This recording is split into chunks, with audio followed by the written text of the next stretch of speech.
এখানে আদেশের ওয়াজ করলে কেউ রাগ করে না, নামাজের কথা বললে কেউ রাগ করে না, রোজার ওয়াজ করলে কেউ রাগ করবে না, যাকাতের কথা বললে কেউ রাগ করে না, এখানে দান সদকার ওয়াজ করলে কেউ রাগ করে না, পর্দার ওয়াজ করলে কেউ রাগ করে না।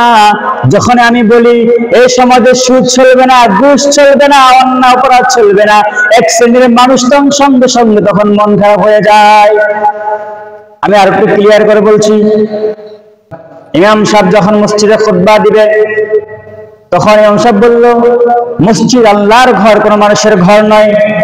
এই মসজিদ শুধুমাত্র আল্লাহর আইনে চলবে, সভাপতির আইনে মসজিদ চলবে না, সেক্রেটারির আইনে মসজিদ চলবে না, কমিটির আইনে মসজিদ চলবে না, শুধুমাত্র মসজিদ আল্লাহর আইনে চলবে। এ কথা বলার সঙ্গে সঙ্গে সমাজের মসজিদের সকল মুসল্লি বলল, এতদিন পরে আমরা একজন যোগ্য ইমাম সাহেব পেয়েছি।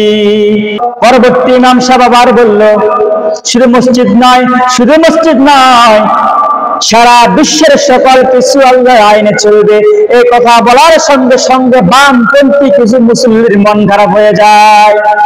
আল্লাহ তাআলা তাদের ব্যাপারে বলছেন, আলা লাহুল খালকু ওয়াল আমরু তাবারাকাল্লাহু রাব্বুল আলামিন।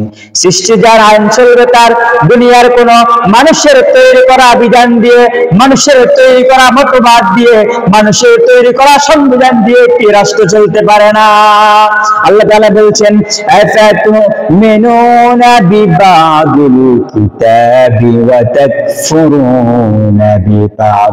আল্লাহ বলছেন, তোমার পক্ষে গেলে তুমি যেমন করে মানো, তোমার বিপক্ষে গেলে তোমাকে মানতে হবে।